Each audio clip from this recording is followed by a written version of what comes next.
বিসমিল্লাহির রহমানির রহিম। আমার প্রিয় ছাত্রছাত্রীবৃন্দ, সম্মানিত অভিভাবক বৃন্দ, আমার সহকর্মী ও বন্ধু বান্ধব সবাইকে আসসালামু আলাইকুম। আশা রাখছি আমার প্রিয় মানুষগুলো সবাই অনেক ভালো আছে। আবারও সবার ভালোবাসায় অনলাইনে ক্লাস নেওয়ার জন্য এসে হাজির হলাম। আমি আমার পরিচয়টা আগে দিয়ে নিই। আমার পরিচয় সবাই জানে, কিন্তু তারপরেও পরিচয়টা দিয়ে নিই, কারণ অনেকে নতুন জয়েন করে ক্লাসে। আবার বাহিরের আমাদের মতিঝিল মডেল স্কুল ছাড়াও বাহিরের অনেক স্কুলের অন্যান্যরাও আমাদের এই ক্লাসগুলো পর্যবেক্ষণ করে, এজন্য পরিচয়টা দেওয়া জরুরি। আমি Mumtaz Khatun, Motijheel model school and college, senior শিক্ষক, বাসাবো শাখা। তাহলে আশা রাখছি আমার ছেলেমেয়েরা, আমার প্রিয় ছাত্রছাত্রীরা সবাই তোমরা ভালো আছো। তোমাদের সহযোগিতায় আমি সামনের দিকে এগিয়ে যাচ্ছি। যান্ত্রিক গোলযোগের কারণে 5:30 থেকে হয়তো একটু দেরি হয় ক্লাসগুলো তোমাদের কাছে পাঠাতে, এজন্য কেউ কিছু মনে করো না। মাগরিবের পরে ইনশাল্লাহ ক্লাসটা তোমরা পেয়ে যাবা। তাহলে আমরা পড়ায় আসি। পড়ায় আসার আগে আমি বলে নিই, যারা স্ক্রিনের সামনে আছো আমার ছাত্রছাত্রীরা, ক্লাসটা সবাই শেয়ার করে দাও তোমার বন্ধু বান্ধব যারা এখন এসে উপস্থিত হয়নি তাদের জন্য। আমিও আমার ক্লাসটা শেয়ার করে দিই আমার বন্ধু বান্ধবদের জন্য। তাহলে চলো আমরা সবাই ক্লাসে যাই। আমি আজকে তোমাদের পড়াবো নবম ও দশম শ্রেণীর বাংলা প্রথম পত্র থেকে কবিতা আহসান হাবিবের একটা খুব সুন্দর কবিতা আজকে আমি তোমাদের জন্য নিয়ে এসেছি। আমি কোনো আগন্তুক নই, লিখেছেন আহসান হাবিব। সবাই তাহলে বইটা সামনে রাখো, খাতা কলম হাতে নাও। অনেক ইম্পর্টেন্ট কথা, শব্দের অর্থ অনেক কিছু লিখিয়ে দিব, সবাই এগুলো লিখে নিবা। কারণ এই কবিতাগুলো একটু কঠিন, যদি মনোযোগ না দাও তাহলে পরীক্ষায় ভালো করে লিখতে পারবা না, বা বহুপদী সমাপ্তি সূচক প্রশ্নগুলোরও অ্যান্সার করতে পারবা না। একই রকম মনে হবে, কিন্তু কবিতাটা যদি ভালো মতো তুমি না জানো তাহলে এটার উত্তর দিতে পারবা না। এই জন্য সবাই খুব মনোযোগ দিয়ে ক্লাসটা দেখো। আবারও বলছি, যারা স্ক্রিনের সামনে আছো সবাই খাতা কলম হাতে নাও, বইটা হাতে নাও, নিয়ে তারপরে ক্লাস করতে বসো সবাই। তাহলে আমরা আজকে পড়বো আমি কোনো আগন্তুক নই, আহসান হাবিব। আহসান হাবিবের কবি পরিচিতিটা আমরা আগে জেনে নিই, যেহেতু তার কবিতা পড়বো। জন্ম আহসান হাবিবের জন্ম 2রা জানুয়ারি 1917 খ্রিস্টাব্দে। উনি 2রা জানুয়ারি 1917 খ্রিস্টাব্দে জন্মগ্রহণ করেছেন। জন্মস্থান হচ্ছে জেলা পিরোজপুর, শঙ্করপাশা। জন্মস্থান হচ্ছে জেলা ছিল পিরোজপুর, শঙ্করপাশা গ্রাম। পিতার নাম হাফিজ উদ্দিন হাওলাদার, মাতার নাম জমিলা খাতুন। তাহলে 2রা জানুয়ারি 1917 খ্রিস্টাব্দে জন্মগ্রহণ করেছেন। জন্মস্থান জেলা হচ্ছে পিরোজপুর, গ্রাম হচ্ছে শঙ্করপাশা। পিতার নাম হাফিজ উদ্দিন হাওলাদার, মাতার নাম জমিলা খাতুন। শিক্ষা জীবন বজ্রমোহন কলেজ থেকে আইএ পাস করেন। এর পরের অংশে যাই। আহসান হাবিবের কর্মজীবন বলছে যে সাংবাদিকতাকে পেশা হিসেবে গ্রহণ করেছিলেন। সাংবাদিকতাকে উনি পেশা হিসেবে গ্রহণ করেছিলেন। সাহিত্যকর্ম ছিল প্রথম কাব্যগ্রন্থ রাত্রিশেষ। তার প্রথম কাব্যগ্রন্থের নাম হচ্ছে রাত্রিশেষ। এটা খুব আসে, নৈবিত্তিকে খুব আসে এটা। এছাড়াও ছায়া হরিণ, সারা দুপুর, আশায় বসতি, মেঘ বলে চৈত্রে যাব ইত্যাদি তার উল্লেখযোগ্য কাব্যগ্রন্থ। ছোটদের জন্য তার কবিতার বই জ্যোৎস্না রাতের গল্প ও ছুটির দিন দুপুরে, দুইটা বইয়ের নাম এখানে উল্লেখ করা আছে। কিশোর উপন্যাস হচ্ছে রানী খালের সাঁকো। তাহলে সাহিত্যকর্মটা সবাই ভালো করে পড়বা, জ্ঞানমূলক প্রশ্নের জন্য বহু নির্বাচনী প্রশ্নে আসে এগুলো, আবার সৃজনশীলের জ্ঞানেও আসে। উনি পুরস্কার ও সম্মাননা পেয়েছেন, বাংলা একাডেমি পুরস্কার এবং 1961 সালে, আর 21শে পদক 1978 সালে। মৃত্যু 10 জুলাই 1985 খ্রিস্টাব্দে। তাহলে কর্মজীবনে কি ছিলেন? সাংবাদিক ছিলেন। সাহিত্যকর্মে তার অনেক উল্লেখযোগ্য কাব্যগ্রন্থের নাম আমি এখানে তুলে ধরেছি। তার প্রথম কাব্যগ্রন্থ হচ্ছে রাত্রিশেষ, এরপরে ছায়া হরিণ, সারা দুপুর আশায় বসতি, মেঘ বলে চৈত্রে যাব ইত্যাদি তার উল্লেখযোগ্য কাব্যগ্রন্থ। ছোটদের জন্য তিনি লেখালেখি করেছেন। এর মধ্যে দুইটার নাম আমি এখানে উল্লেখ করেছি, জ্যোৎস্না রাতের গল্প আর ছুটির দিন দুপুরে। কিশোর উপন্যাস হচ্ছে রানী খালের সাঁকো। তাহলে মৃত্যুবরণ করেন 10 জুলাই 1985 খ্রিস্টাব্দে। তাহলে আমরা যেহেতু আমি কোনো আগন্তুক নই পড়বো, এটা শিখন ফলটা আগে আমরা শিখে নিই যে শিখন ফলটা থেকে কি শিখবো আমরা। এটা থেকে আমরা এই কবিতাটা পাঠ করে আমরা কি কি শিখতে পারবো। সবাই শিখন ফলের দিকে খেয়াল করো। বলছে আমি কোনো আগন্তুক নই, জন্মভূমির সঙ্গে মানুষের অবিচ্ছেদ্য বন্ধন সম্পর্কে জানতে পারবে। আমার প্রিয় ছাত্রছাত্রীরা যদি এই কবিতাটা পাঠ করে তাহলে জন্মভূমির সঙ্গে মানুষের যে অবিচ্ছেদ্য সম্পর্ক, নারীর যে বন্ধন, সেটা সম্পর্কে জানতে পারবে। জন্মভূমিতে কিভাবে মানুষের শেকড় পোতা এবং সে বিষয়ে ধারণা লাভ করবে। একটা মানুষের শেকড় তার মানে কি, আমি এই একটা গাছ লাগালাম, সেই গাছটা উপরের দিকে যখন ধাবিত হতে থাকবে তার শিকড়টা মাটির নিচে যেতে থাকবে। এরকম এই শিকড়ের কথা বলছে যে আমাদের এই শিকড় এই মাটির সাথে কিভাবে পোতা আছে সেটা সম্পর্কে জানতে পারবে। জন্মভূমির চিরচেনা পরিবেশের প্রতি অনুরাগী হবে। তার মানে কি, আমাদের যে প্রাকৃতিক সৌন্দর্যের পরিবেশ আছে সেই পরিবেশ সম্পর্কে যদি এই কবিতাটা পড়ে তাহলে জানতে পারবে। গ্রাম বাংলার বিভিন্ন উপাদান সম্পর্কে জানতে পারবে। এরপরে বলছে বাংলাদেশ নদী তীরবর্তী অঞ্চলের মানুষের জীবনযাপন সম্পর্কে জানতে পারবে। বাংলাদেশ নদীমাতৃক দেশ, নদীর তীরবর্তী এলাকায় যারা থাকে তাদের জীবনযাপন কিরকম হয় সেটা সম্পর্কে জানতে পারবে। এরপর বলছে প্রকৃতির নানা অনুষঙ্গে গ্রামীণ জনপদের মানুষের প্রাত্যহিক জীবনের সম্পৃক্ততা সম্পর্কে জানতে পারবে। প্রকৃতির নানা অনুষঙ্গ দিয়ে গ্রামীণ মানুষের জীবনের, প্রাত্যহিক জীবনের কি কি ঘটনা সেগুলো সম্পর্কে জানতে পারবে। এরপরে বলছে গ্রামের বিভিন্ন শ্রেণীর পেশার মানুষ সম্পর্কে জানতে পারবে।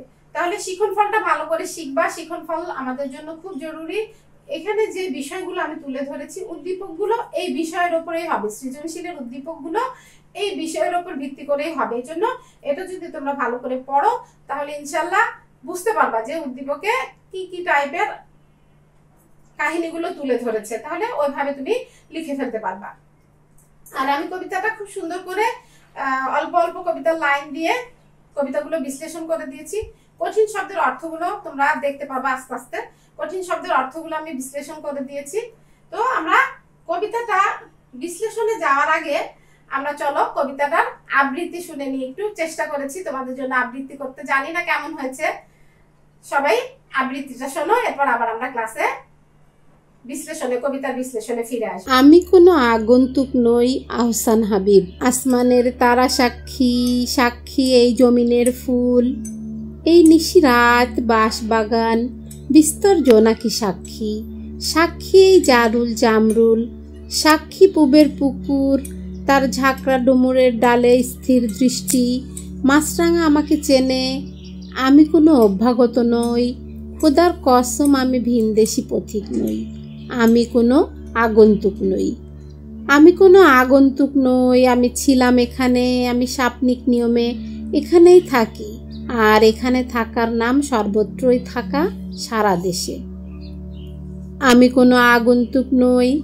এই খররৌদ্র জলজ বাতাস, মেঘক্লান্ত বিকেলের পাখিরা আমাকে চেনে, তারা জানে আমি কোনো আত্মীয় নই। কার্তিকের ধানের মঞ্জুরি সাক্ষী, সাক্ষী তার চিরল পাতার টলমল শিশির, সাক্ষী জ্যোৎস্নার চাদরে ঢাকা নিশ্চিন্দার ছায়া। অকাল বার্ধক্যে নত কদমালির, তার ক্লান্ত চোখের আধার আমি চিনি, আমি তার চিরচেনা স্বজন একজন। আমি জমিলার মার শূন্য খাখা রান্নাঘর, শুকনো থালা সব চিনি, সে আমাকে চেনে। হাত রাখো বৈঠায়, লাঙ্গলে দেখো আমার হাতের স্পর্শ লেগে আছে কেমন গভীর। দেখো মাটিতে আমার গন্ধ, আমার শরীরে লেগে আছে এই স্নিগ্ধ মাটির সুবাস। আমাকে বিশ্বাস করো, আমি কোনো আগন্তুক নই। দুপাশে ধানের ক্ষেত, সরু পথ, সামনে ধুধু নদীর কিনার, আমার অস্তিত্বে গাথা। আমি এই উধাও নদীর মুগ্ধ এক অবোধ বালক। ধন্যবাদ সবাইকে। তাহলে কবিতা আবৃত্তি শুনলাম আমরা, এবার আমরা কবিতার বিশ্লেষণে যাই।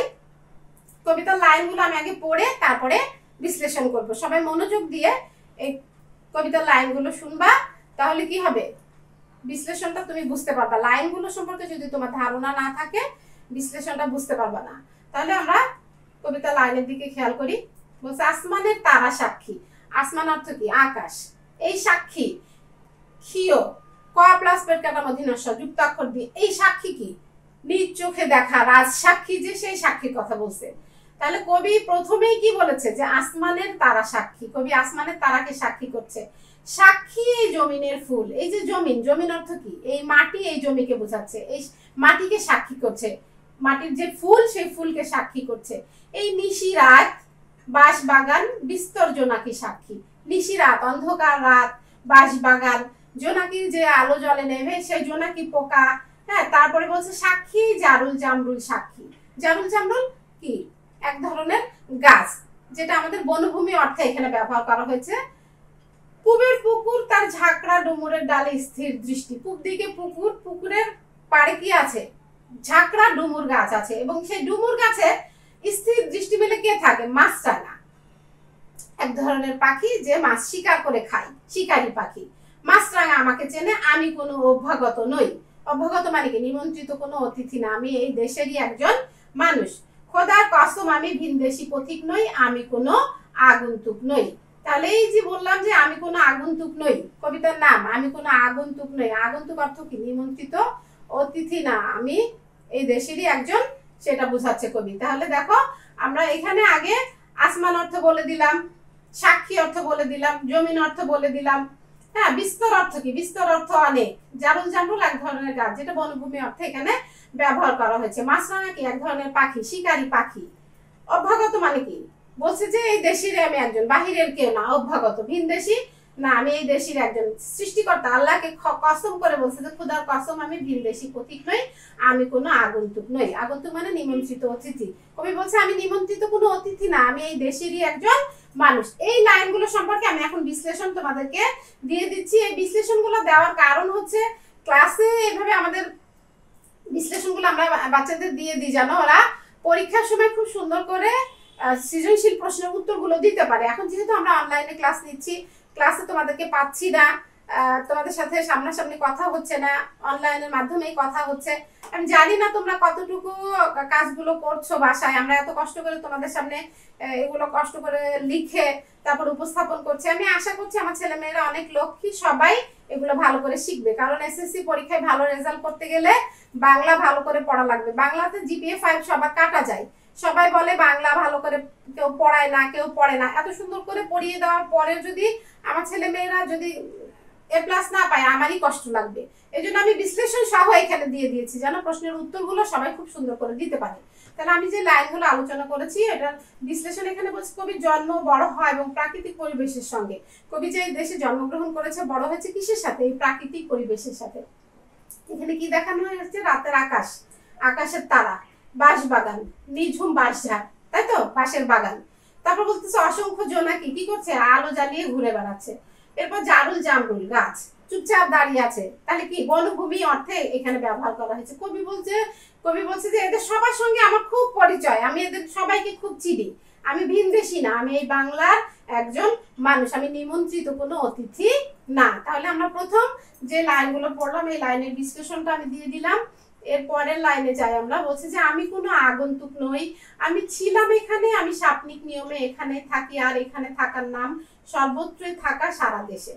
বলছে যে আমি কোনো আগন্তুক নই, আমি ছিলাম এখানে। কবি বলছে আমি এখানেই ছিলাম, আমি সাপনিক নিয়মে মানে স্বপ্নের মধ্যেও আমি এখানেই থাকি, আর এখানে থাকার নাম সর্বত্রই থাকা, সারা দেশে। তার মানে কি? কবি নিজ গ্রাম দিয়ে সারা বাংলাদেশের সব জায়গাকে নিজের মানে জন্মস্থান মনে করে সারা দেশে তার যে পদচারণা আছে সেটা এখানে বুঝিয়েছে। বলছে যে কবি যে দেশে জন্মগ্রহণ করেছে বিশ্লেষণে, সে দেশটি কি? স্বপ্নময়, খুব সুন্দর। সে দেশের গ্রাম্য প্রকৃতি ও জীবন প্রায় একই ধরনের স্বপ্নের স্পর্শে মাখা। আমরা যারা শহরে থাকি, গ্রামে গেলে শহরে আর আসতে ইচ্ছা করে না। গ্রামের পরিবেশ এত সুন্দর, রাস্তাঘাট, গাছপালা, পুকুর, নদী, হ্যাঁ, সবকিছু মিলিয়ে অনেক সুন্দর। রাতের আকাশ, সেগুলো আরো সুন্দর। কবি সেই স্বপ্নকে ধারণ করেই বড় হয়ে উঠেছেন, কারণ তিনি ছিলেন এখনো সারা দেশের অস্তিত্বের সাথে মিশে আছেন। জন্মভূমিকে কেন্দ্র করে কবির স্বপ্ন আবর্তিত হয়। নিজ গ্রামকে অনুভবের মধ্য দিয়ে কবি সমগ্র দেশকে অনুভব করেছেন। তাহলে এই যে বলছে যে এখানে থাকার নাম সর্বত্রই থাকা, সারা দেশে, কবি কি করছে, এই সর্বত্র থাকা বলতে কি নিজ গ্রামের মধ্য দিয়ে সে কি করছে, সারা বাংলাদেশের কে অনুভব করে বলছে আমি সারা দেশেই আছি, শুধু আমার গ্রামেই আমি নেই, আমি সারা দেশেই আছি। তাহলে পরবর্তী অংশে যাই আমরা। আমি কোনো আগন্তুক নই, এই খররুদ্র জলজ বাতাস মেঘক্লান্ত বিকেলের পাখিরা আমাকে চেনে, তারা জানে আমি কোনো আত্মীয় নই। বলতেছে আমি কোনো আগন্তুক নই, আমি নিমন্ত্রিত কোনো অতিথি নই। বলতেছে যে খররোদ মানে কি, গ্রীষ্মের যেই রোদটা, ওই রোদের কথা বলছে। বৃষ্টি হলে যে জলজ বাতাস বয়, মেঘক্লান্ত বিকেলের পাখিরা আমাকে চেনে। যখন বিকেল হয়, সারাদিন পাখিরা ঘোরাঘুরি করার পরে কি হয়, ক্লান্ত হয়ে যায়। শুধু কিন্তু পাখি না, সবাই বিকেলে একটু সবার মধ্যে একটা ক্লান্তি বোধ আসে। বলছে যে পাখিরা আমাকে চেনে, সেই যারা ক্লান্ত হয়ে ঘরে ফেরে সেই পাখিরাও আমাকে চেনে, তারা জানে আমি এই দেশের একজন মানুষ, আমি কোনো আত্মীয় নই। মনে করো আমার বাড়িতে একজন বেড়াতে আসলো, আমি বললাম আমার আত্মীয় এসেছে, তো কবি বলছে আমি আত্মীয় না, আমি এই দেশেরই একজন মানুষ। তাহলে গ্রীষ্মের খররোদে রোদ্রে দেশের সবকিছু ঝলসে যায়। যখন গ্রীষ্মকাল আসে, বৈশাখ জ্যৈষ্ঠ, তখন কি হয়, মাঠঘাট ফেটে চৌচির হয়ে যায়।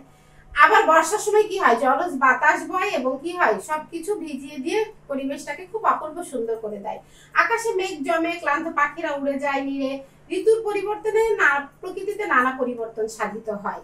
দেখো, গ্রীষ্মকালে একরকম, বর্ষাকালে একরকম, শরৎকালে একরকম, হ্যাঁ, এক এক ঋতুতে এক এক রকম পরিবর্তন আমাদের সাধিত হয়। কবি সেসব পরিবর্তন বছরের পর বছর দেখে আসছেন। যে কবি এই দেশে জন্মগ্রহণ করেছেন, ছোট থেকে বড় হয়েছেন প্রকৃতির পরিবেশের সঙ্গে মিশে, কবি জানে গ্রীষ্ম কেমন, বর্ষা কেমন, শরৎ কেমন, সবকিছু কবি জানে। এই জন্য বলছে বছরের পর বছর কবি এগুলা দেখে বড় হয়ে আসছেন। কাজে কবি বাহিরের কোনো আত্মীয় নয়, সবাই তাকে চেনে এবং জানে। এই যে যাদের কাছে কবি আকুতি করছে বারবার যে আমি কোনো আগন্তুক নই, কবির ধারণা বা কবি একদম জোর দিয়ে বলছে, 100% জোর দিয়ে বলছে যে তারা সবাই আমাকে চেনে এবং তারা সবাই আমাকে জানে আমি কে। তাহলে পরের অংশে যাই আমরা। বলছে কার্তিকের ধানের মঞ্জুরি সাক্ষী, সাক্ষী তার চিরল পাতার টলমল শিশির, সাক্ষী জ্যোৎস্নার চাদরে ঢাকা নিশ্চিন্দার ছায়া, অকাল বার্ধক্যে নত কদমালি, তার ক্লান্ত চোখের আধার আমি চিনি, আমি তার চিরচেনা স্বজন একজন। বলছে যে কার্তিকের ধানের মঞ্জুরি সাক্ষী, এই যে মঞ্জুরি, এই ধানের মঞ্জুরি কি, ধানের শীষের কথা বলছে। বলছে সাক্ষী তার চিরল পাতা, ধানের যে চিকন চিকন পাতা, সেই পাতাকে চিরল পাতা বলছে। এবং ওই পাতার উপরে যে শিশির পড়ে, সেই টলমল শিশির কেউ কবি সাক্ষী রাখছে। জ্যোৎস্নার চাদর মানে কি, জ্যোৎস্নার আলোটাকে জ্যোৎস্নার চাদরের সাথে তুলনা করে বলছে জ্যোৎস্নার চাদরে ঢাকা নিশ্চিন্দার ছায়া, এটা এক ধরনের গাছ, নিশ্চিন্দা হচ্ছে এক ধরনের গাছ। অকাল বার্ধক্যে নত কদমালি, এখানে গ্রাম বাংলার জনসাধারণের প্রতিনিধি হিসেবে কদমালিকে কবি তুলে ধরে এই কবিতার মধ্যে নিয়ে এসেছে। তার ক্লান্ত চোখের আধার আমি চিনি, তার মানে কি, অল্প বয়সে দারিদ্রতার কারণে, দারিদ্রতার প্রতীক হিসেবে কদমালিকে এখানে ধরা হয়েছে। বলছে যে অল্প বয়সে দারিদ্রতার কারণে সে কি হয়ে গেছে, বার্ধক্যে পরিণত হয়ে গেছে, তার চোখে কি, ক্লান্ত চোখ, আমি তাকে চিনি, আমি তার চিরচেনা স্বজন একজন। কবি বলছে যে আমি এই কদমালিকেও চিনি। তার মানে কি, কার্তিক মাসে দেশের সবুজ ফসলের মাঠ কি হয়, ধানের শীষে ভরে যায়, চিরল পাতায় টলমল করে শিশির, ধবধবে সাদা জ্যোৎস্নার আলোকে কবি জ্যোৎস্নার চাদর কল্পনা করেছেন। সেই জ্যোৎস্নায় ঢেকে যায় নিশ্চিন্দার জাতীয় গাছ বা বনভূমি, জ্যোৎস্নার আলোয় কি হয়, গাছ বা বনভূমি সব ঢেকে যায়। কদমালি কি, দারিদ্র্যের প্রতীক। এখানে কদমালির বার্ধক্য, জমিলার মার অনাহারের চিত্র ফুটে উঠেছে। আমরা এর পরের অংশে যে জমিলার মাকে পাবো। এদেশের একজন মানুষ বলে দরিদ্র মানুষের ঘরের প্রকৃত অবস্থা তিনি জানেন। কবি বলছে যে আমি এই দেশেরই একজন মানুষ, এই দেশের মানুষ বলেই আমি এই দেশে যারা দরিদ্র, খেতে পায় না, অর্ধাহারে অনাহারে জীবনযাপন করে, তাদের ঘরের কথা আমি জানি। যদি আমি এই দেশেরই কেউ না হতাম, আমি এত কিছু জানতাম কিভাবে, আমি এই দেশেরই একজন মানুষ। বারবারই সে কি করছে, খুব জোর দিয়ে সে কথা বলছে যে আমি এই দেশেরই একজন মানুষ। তাহলে আমরা পরের অংশে যাই। বলছে যে আমি জমিলার মার শূন্য খাখা রান্নাঘর, শুকনো থালা সব চিনি, সে আমাকে চেনে। এই জমিলার মাকে কি বলা হয়েছে, জমিলার মাকে বলছে যে অনাহারে অর্ধাহারে একজন মহিলা। আমাদের দেশের দারিদ্রতার সীমার নিচে যারা বসবাস করে, তারা কিভাবে জীবন যাপন করে, তাদের রান্নাঘর কেমন থাকে, খাবার থাকে না, শূন্য খাখা থাকে, শুকনো থালা থাকে, হ্যাঁ, সেই কথাগুলো কবি এখানে তুলে নিয়ে এসে বলছে যে আমি এদের সবাইকে যেহেতু চিনি, আমি কেন আগন্তুক হব, আমি তো এই দেশেরই একজন মানুষ। এই জন্য বলছে কবি গ্রাম বাংলার গণমানুষ শ্রেণীর প্রতিনিধি, এদেশের যে গণমানুষের শ্রেণী আছে সেই শ্রেণীর প্রতিনিধি রোগের শোকে জরাজীর্ণ তাদের সঙ্গে মৃত্যু উঠা বসা কবি।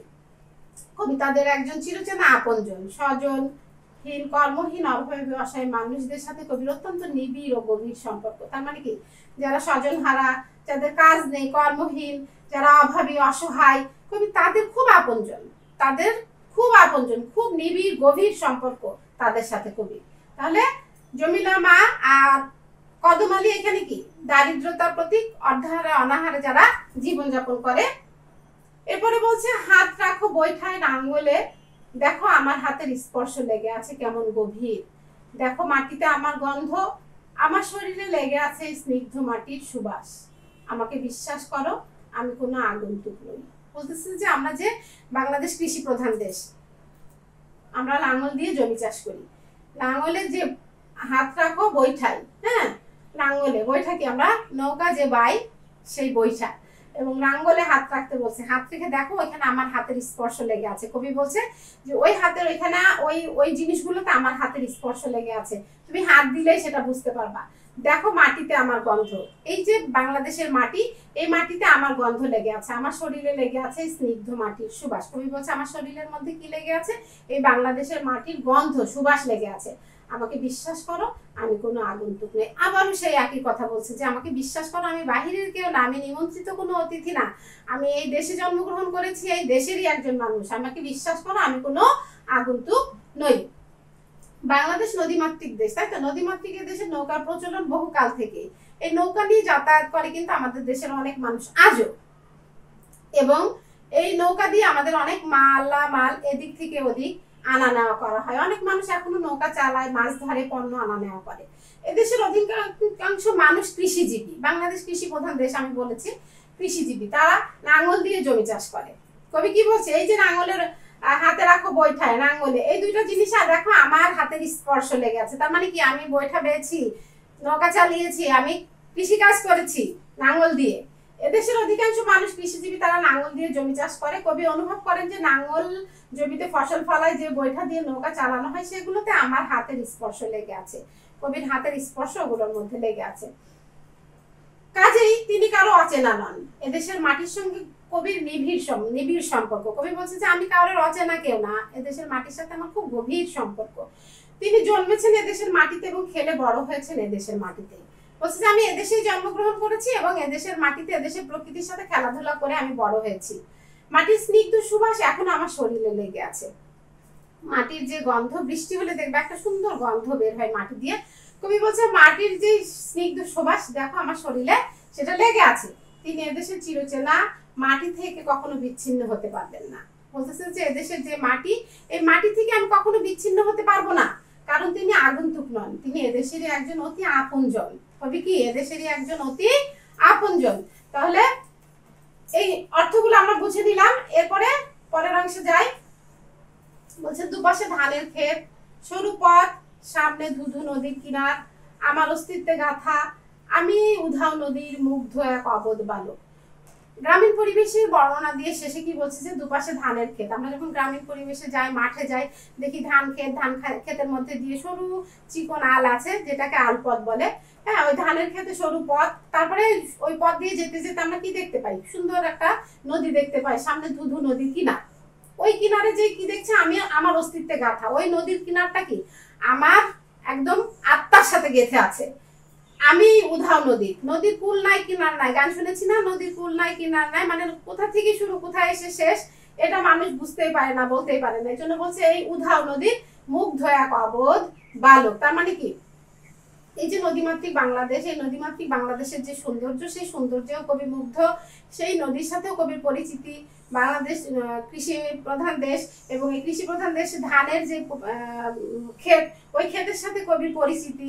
তো কবি বলছে কি, যে এই যে দেশের সৌন্দর্য, প্রাকৃতিক সৌন্দর্য, এগুলোর প্রতি আমি মানে এমনই অবোধ, আমি কিছু বুঝি না এগুলো ছাড়া। এই জন্য বলছে আমি মুগ্ধ হয়ে আমার এই দেশের সৌন্দর্যকে কবি দেখে। এই জন্য বলছে এই উধাও নদী মুগ্ধ এক অবোধ বালক। অবোধ মানে অবুঝ, কবি কিছুই বুঝতে চায় না, এই ধরনের একটা বালক। তাহলে বলছে যে কবি স্বদেশের দুপাশে বিস্তীর্ণ সবুজ ধানের ক্ষেত, ঝিকিমিকি নদী, নদীর কিনারে ধুধু বালুচর, সরল পথ, সবকিছুই তার চিরচেনা, তার অস্তিত্বের সাথে গাথা। এই অপরূপ প্রকৃতির রূপ বৈচিত্র্যে তিনি মুগ্ধ। বাংলাদেশের প্রকৃতির রূপ বৈচিত্র্যে কি হয়েছে? কবি মুগ্ধ। এই সৌন্দর্য কবির অস্থি মজ্জার সাথে মিশে আছে। এই যে বলছে যে অস্তিত্বে, এই অস্তিত্ব কি অস্থি মজ্জার সাথে মিশে আছে কবির। এরা সবাই কবির খুব চেনা জানা, এদের সাথে কবির আজীবনের সম্পর্ক।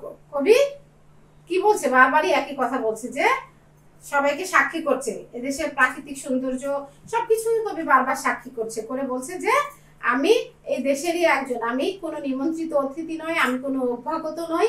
অভ্যাগত অর্থ নিমন্ত্রিত অতিথি, আগন্তুক অর্থ নিমন্ত্রিত অতিথি।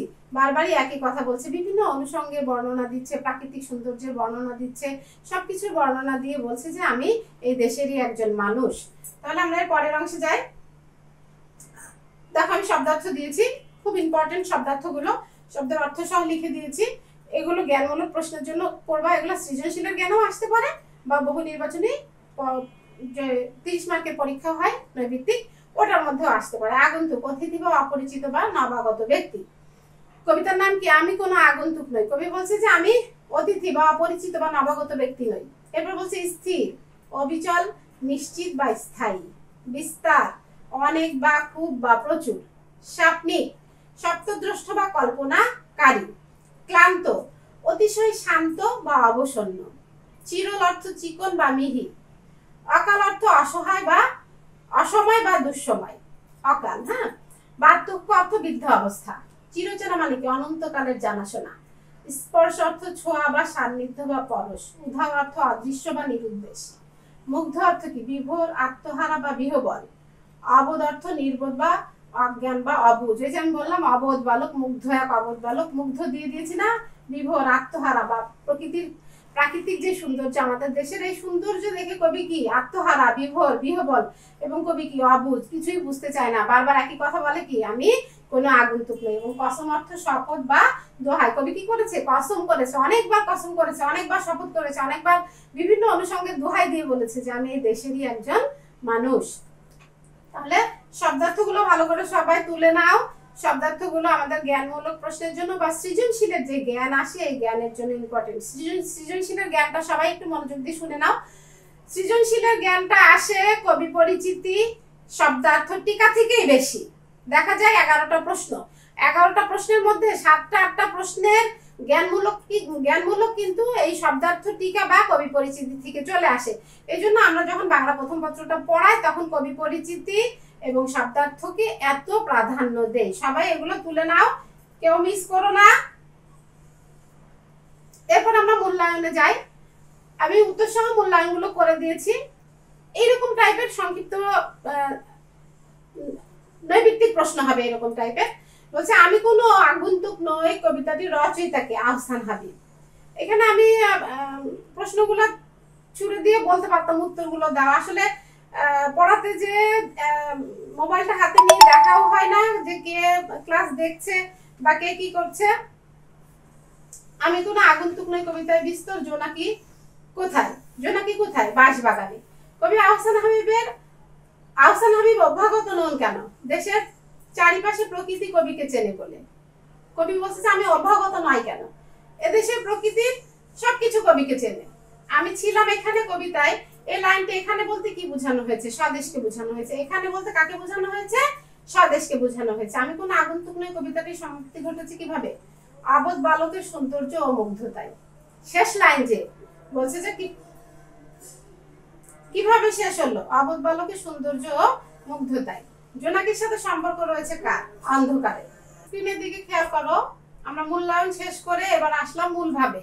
মূল ভাবটা আমি তোমাদের জন্য দিয়ে দিই, কারণ মূল ভাবটা যদি ভালো করে শিখে ফেলো তাহলে সৃজনশীল প্রয়োগ, উচ্চতর চিন্তন দক্ষতার প্রশ্নগুলো বা অনুধাবনমূলক প্রশ্নগুলো তোমরা সুন্দর করে লিখতে পারবা। তাহলে মূল ভাবটা দেখো। বলছে যে এই কবিতায় দেশের প্রতি কবি আহসান হাবীবের গভীর অনুরাগের পরিচয় পাওয়া যায়। তার মানে কি? আমি কোনো আগন্তুক নই কবিতায় আমরা কি পেয়েছি? আহসান হাবীব দেশের প্রতি যে তার প্রেম, ভালোবাসা, মমত্ববোধ, সেটা আমরা দেখতে পেয়েছি। কবি মনে করে জন্মভূমির সঙ্গে তার সম্পর্ক আজীবনের। জন্মভূমির সাথে কবির সম্পর্ক কি? আজীবনের। জন্ম থেকে মৃত্যু পর্যন্ত আজীবনের সম্পর্ক। দেশের প্রকৃতি ও জনজীবনের ছোট বড় সব অনুষঙ্গের প্রতি তীব্র ভালোবাসা অনুভব করেন। এই দেশের প্রকৃতি জনজীবনের যত ছোট বড় অনুষঙ্গ আছে প্রত্যেকটা জিনিসের সাথে কবির প্রেম ভালোবাসা। কবির জন্মভূমি বৈচিত্র্যের মধ্যে নিজস্ব জগৎ তৈরি করেছেন। জন্মভূমির মধ্যে কি করেছেন? নিজস্ব একটা জগৎ তৈরি করেছেন। কবি বাংলার আসমান, জমিনের ফুল, আমরা কবিতার লাইনে যেগুলো দেখতে পেয়েছি, জোনাকি, পুকুর, মাছরাঙাকে চেনেন, তেমনি তারাও তাকে চেনে। কবি কি শুধু তাদের চেনে? না, এই জমিনের ফুল, আসমান, জোনাকি, পোকা, তারপরে পুকুর, মাছরাঙা, বনভূমি সবকিছু কবিকে চেনে, কবিও তাদের চেনে। কবি কদম আলী জমিলা মার মতো দরিদ্র মানুষদের চিরচেনা আত্মীয়। তার মানে কি? কবি গ্রামের যে গণমানুষ, সেই গণমানুষের প্রতিনিধি হিসেবে এখানে কদম আলী এবং জমিলার মাকে তুলে ধরেছে এবং বলেছে যে এই জমিলার মা এবং কদম আলী কি আমার চিরচেনা আত্মীয়। লাঙ্গলের উপর হাত রাখলে তিনি অনুভব করেন মাটির গন্ধ। তার মানে কি? এই কৃষি প্রধান দেশে মাটির সাথে কবির খুব নিবিড় গভীর সম্পর্ক। সুতরাং গ্রামীণ জনপদের মধ্যেই তার অস্তিত্ব। গ্রামের যে জনপদ, সেই জনপদের মধ্যে কবির অস্তিত্ব মিশে আছে। জন্মভূমির সঙ্গে গভীরভাবে এই জীবনই মানব জীবন। তাহলে মূল ভাবটা সবাই তুলে নাও, সুন্দর করে তুলে নিয়ে এটা ভালো করে শিখে ফেলবা। কারণ এই কবিতাগুলো তুমি দেশপ্রেমমূলক কবিতা, প্রকৃতি প্রেমমূলক কবিতা, তারপরে তুমি একদম নিজের মনের মতো করে গুছিয়ে লিখতে পারবে না, কবির কথার সাথে মিলিয়ে তোমাকে লিখতে হবে। এই জন্য এটা মুখস্থ করতে হবে। প্রত্যেকটা কবিতার মূল ভাব, পদ্যাংশের মূল ভাবগুলা বইয়ের সাথে মিলিয়ে তুমি আরেকটু বড় করে, আমি এইটুকু দিলাম, তুমি এর সঙ্গে আরো একটু 2-3 লাইন বড় করে এটা শিখে ফেলবা। তাহলে আমি তোমাদের এখন কবিতাটা তো আগে একবার বিশ্লেষণ করে দিয়েছি, এখন কবিতাটার আবার লাইন ধরে জ্ঞানমূলক কি কি টাইপের আসতে পারে, একটা অনুধাবনের জ্ঞানের প্রশ্ন কেমন হয়, একটা লাইন থেকে জ্ঞানের প্রশ্ন কেমন হয়, অনুধাবনের জ্ঞানের প্রশ্নে কি লিখতে হয়, সেটা আমি তোমাদের এখন একটু দেখিয়ে দেব। এরপরে বাড়ির কাজ দিয়ে আজকে ক্লাস শেষ করবো। তাহলে আমরা ওই অংশে যাই। দেখো আমি এখন জ্ঞানমূলক গুলো আরেকবার আলোচনা করে দিতেছি। এর আগে যেগুলো আমি বিশ্লেষণ করেছি এগুলো অনুধাবনমূলক প্রশ্নের জন্য আমি বিশ্লেষণ করে দিয়েছি। এখন আমি তোমাদের সুবিধার্থে লাইনগুলোর জ্ঞানমূলক কিভাবে তোমরা লিখবে। যেমন বলছে যে আসমানের তারা সাক্ষী, সাক্ষী এই জমিনের ফুল। তার মানে কি? নিজ গ্রামে কবিকে সবাই আগন্তুক ভাবছে, এই জন্যই তো কবি সাক্ষী দিচ্ছে সবাইকে, তাই তো? এই সাক্ষী অর্থ কি? নিজ চোখে দেখা সাক্ষী, রাজ সাক্ষী। এবার বলছে নিশি রাত, বাঁশবাগান বিস্তর, জোনাকি সাক্ষী। কবির জন্ম বড় হওয়া এই প্রাকৃতিক পরিবেশের সঙ্গে, এটা জ্ঞানমূলক হচ্ছে কবির জন্ম বড় হওয়া এই প্রাকৃতিক পরিবেশের সঙ্গে। এখানে প্রাকৃতিক পরিবেশ কি কি? নিশি রাত, বাঁশবাগান, বিস্তর, জোনাকি, এগুলো হচ্ছে প্রাকৃতিক পরিবেশ। সাক্ষী জারুল জামরুল, এই জারুল জামরুল সাক্ষী। তার মানে কি? তারা কবির চিরচেনা সাক্ষী। এই যে জিনিসগুলোকে দেখাচ্ছে, এই জিনিসগুলো এখানে কবির হচ্ছে চিরচেনা সাক্ষী। বলছে পূবের পুকুর তার ঝাঁকড়া ডুমুরের ডালের স্থির দৃষ্টি, মাছরাঙা আমাকে চেনে। তার মানে কি? মাছের দিকে স্থির দৃষ্টিতে যে পাখি তাকিয়ে থাকে, শিকারী পাখি, সেই পাখির কথা বলছে। মাটি ও মানুষের সঙ্গে একান্ততা ঘোষণা করছে কবি। তাহলে কি করছে কবি এখানে? মাটি আর মানুষের সাথে একান্ততা ঘোষণা করছে। খোদার কসম আমি ভিনদেশী পথিক নই। ভিনদেশী পথিকদের মতো এই বাংলার কোনো কিছুই কবির অচেনা নাই। এটার জ্ঞানমূলক হচ্ছে ভিনদেশী পথিকদের মতো এই বাংলার কোনো কিছুই কবির অচেনা নয়। এবার বলছে আমি কোনো আগন্তুক নই, আমি কোনো আগন্তুক নই, আমি জন্মভূমির সাথে কবির শেকড়ের টানের যে বিষয়টি ফুটে উঠেছে সেটা এখানে তুলে ধরা হয়েছে। এরপরে বলছে আমি ছিলাম, আমি এখানে সাপনিক নিয়মে এখানেই থাকি, এখানে থাকার নাম সর্বত্র থাকা। তাহলে ছিলাম আমি এখানে সাপনিক নিয়মে, স্বপ্ন চিন্তা চেতনায় কবির সাথে জন্মভূমি মিশে আছে। এই লাইনের জ্ঞানমূলক হচ্ছে স্বপ্ন চিন্তা চেতনায় কবির সাথে কি আছে? জন্মভূমি মিশে আছে। এখানেই থাকি, এখানে থাকা মানে কি? জন্মভূমিকে কেন্দ্র করে কবির স্বপ্ন আবর্তিত হয় এবং এখানে থাকার নাম সর্বত্র থাকা। নিজ গ্রামকে অনুভবের মধ্য দিয়ে কি করেছে কবি? সমগ্র দেশকে অনুভব করেছে। এরপরে বলছে আমি কোনো আগন্তুক নই, এই খররৌদ্র জলজ বাতাস মেঘক্লান্ত বিকেলের পাখিরা আমাকে চেনে। এই যে খররৌদ্র, গ্রীষ্মকালীন রোদ, রৌদ্রতাপে প্রবাহিত বাতাসে জলীয় বাষ্প থাকে যেটা, সেটার কথা বলা হচ্ছে। খররৌদ্র হচ্ছে রৌদ্রতাপে প্রবাহিত বাতাসে জলীয় যে বাষ্প থাকে সেই বাষ্পের কথা বলা হচ্ছে। পাখিরা আমাকে চেনে, তারা জানে আমি কোনো আত্মীয় নই। এটা জ্ঞানমূলক হচ্ছে ঋতুর পরিবর্তনে প্রকৃতিতে নানা পরিবর্তন দেখা যায়। ঋতুর যে পরিবর্তন হয় সেই পরিবর্তনে প্রকৃতিতে কি হয়? নানা পরিবর্তন দেখা যায়। এরপরে বলছে কার্তিকের ধানের মঞ্জুরি সাক্ষী, সাক্ষী এই চিরল পাতা টলমল শিশির, সাক্ষী জ্যোৎস্না চাদরে ঢাকা নিশ্চিন্দার ছায়া। তার মানে কি? এক ধরনের গাছ, নিশ্চিন্দা হচ্ছে এক ধরনের গাছ। গ্রামীণ জীবন কবির অস্তিত্বের সাথে মিশে আছে। আর এই যে কার্তিকের ধানের মঞ্জুরি, ধানের শীষ, ধানের মঞ্জুরি হচ্ছে ধানের শীষ। তাহলে কবি আত্মীয়র মতো নির্দিষ্ট কদিনের জন্য এ বাড়িতে আসেননি, কবি জন্ম থেকে আমরণ এখানেই থাকবেন। এই যে আগের যে লাইনটা আলোচনা করেছি সেই লাইনের জ্ঞানমূলক এটা। আর টলমল শিশির সাক্ষী, এটার জ্ঞানমূলক হচ্ছে গ্রামীণ জীবন কবির অস্তিত্বের সাথে মিশে আছে। অকাল বার্ধক্যে নত কদমালি, কদমালি কি দারিদ্রতার প্রতীক। সহজ সরল গ্রাম বাংলার মানুষের প্রতিনিধি কে, কদমালি। এরপর বলছে আমি চিনি, আমি তার চিরচেনা স্বজন একজন। আমি জমিলার মা, শূন্য খাখা রান্নাঘর শুকনো থালা সব চিনি, সে আমাকে চেনে। এই যে জমিলার মা কি দারিদ্রতার কারণেই তো তার খাকা রান্নাঘর, শূন্য থালা, খাবার নেই। দরিদ্র মানুষের ঘরের প্রকৃত অবস্থা কবি জানে। এটা জ্ঞানমূলক হচ্ছে দরিদ্র মানুষের ঘরের প্রকৃত অবস্থা কবি জানে। হাত রাখো বৈঠায়, আঙ্গলে দেখো আমার হাতের স্পর্শ লেগে আছে কেমন গভীর। তার মানে কি শেকড় সন্ধানী কবি কৃষি জীবনের প্রতি স্মৃতিকাতর। কবি হচ্ছে শেকড় সন্ধানী। হ্যাঁ, শেকড়ের সাথে তার একটা খুব নিবিড় গভীর সম্পর্ক, এই জন্য বলছে কৃষি জীবনের প্রতি স্মৃতিকাতর। এরপরে বলছে আমার হাতের স্পর্শ লেগে আছে কেমন গভীর, দেখো আমার মাটিতে আমার গন্ধ আমার শরীরে। কবির অস্তিত্বের সাথে গ্রাম বাংলার মাটির নিবিড় সম্পর্ক। তার মানে কি অস্থি মজ্জার সাথে কবির গ্রাম বাংলার মাটির সাথে নিবিড় সম্পর্ক। লেগে আছে স্নিগ্ধ মাটির সুবাস। কবির দৃষ্টিতে মায়াবী ও আকর্ষণীয় গ্রাম বাংলা। বলছে আমাকে বিশ্বাস করো আমি কোনো আগন্তুক নই, এই গ্রামের কবি এই গ্রামের অচেনা কেউ নন, সেই কথা বলা হচ্ছে এখানে যে আমাকে বিশ্বাস করো। বারবারই শেষ এক কথা বলছেন, এই জন্য বলছে যে কবি এই গ্রামের অচেনা কেউ নন। এরপরে বলছে দুপাশে ধানের ক্ষেত, সরু পথ, সামনে দুধু নদীর কিনার। তার মানে কি গ্রামের মাঠঘাট, পথ প্রান্তর, ক্ষেতের সরু সবকিছু অস্থিমজ্জের সাথে, কবির অস্থিমজ্জের সাথে মিশে আছে। আমার অস্তিত্বে গাথা আমি এই উধাও নদীর মুগ্ধ এক অবোধ বালক। গ্রামের নদীর সৌন্দর্য কবি মুগ্ধ, সে মুগ্ধতা তার অস্তিত্বের সাথে মিশে আছে। তাহলে আমি জ্ঞানমূলক গুলো আলোচনা করে দিলাম তোমাদের সুবিধার্থে, যেন তোমরা প্রশ্নের উত্তরগুলো সুন্দর করে দিতে পারো। সবাই বাড়ির কাজ খেয়াল করো, এগুলো অনুধাবনমূলক প্রশ্ন দিয়েছি, প্রশ্নের উত্তরগুলো আমি আশা করব সবাই সুন্দর করে শিখে নোট করে খাতায় তুলে রাখবা। যে টিচার ক্লাস নাই, স্কুল খুললে সুদিন আসলে টিচারদের এগুলো দেখাবা।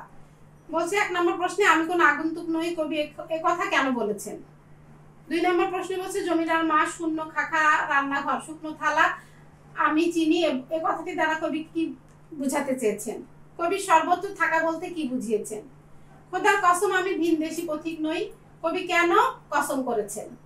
আমার অস্তিত্বে গাথা বলতে কবি কি বুঝিয়েছেন। আমি উধাও নদীর মুগ্ধ এক অবোধ বালক, বুঝিয়ে লেখো। তাহলে প্রথম প্রশ্ন দিয়েছি আমি কোনো আগন্তুক নই, কবি এর কথা কেন বলেছেন। 2 প্যারার মধ্যে লিখতে হবে। প্রথম প্যারায় উত্তর দিবা আমি কোনো আগন্তুক নই, কবি কেন বললে এই কথা। দ্বিতীয় প্যারায় বুঝিয়ে লিখবা।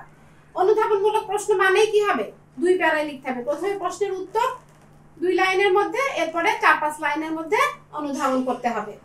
জমিলার মা, শূন্য খাখা রান্নাঘর শুকনো থালা, এটা আমি বিশ্লেষণে লিখিয়ে দিয়েছি। তোমরা বিশ্লেষণটা দেখলে উত্তর পেয়ে যাবা, জ্ঞানমূলকটা দেখলে প্রশ্নের উত্তর পেয়ে যাবা, আর বিশ্লেষণটা দেখলে অনুধাবন পেয়ে যাবা। এরপর বলছে কবি সর্বত্র থাকা বলতে কি বুঝিয়েছেন। সর্বত্র থাকা বলতে কি বুঝিয়েছেন আগে জ্ঞানের উত্তর দিয়ে তারপর অনুধাবন। এখানে 1 2 3 4 5 6 6টা প্রশ্ন দিয়েছি। 6টা প্রশ্ন অবশ্যই ভালো করে শিখে ফেলবা সবাই। তাহলে বাড়ির কাজগুলো সবাই একটু খেয়াল করো, তুলে নাও, সবাই বাড়ির কাজগুলো দিবা টিচারদের। তাহলে আমি আজকের ক্লাস এখানেই শেষ করছি। সবাই ভালো থেকো, সুস্থ থেকো, আর মনোযোগ দিয়ে পড়াশোনা করো। আসসালামু আলাইকুম।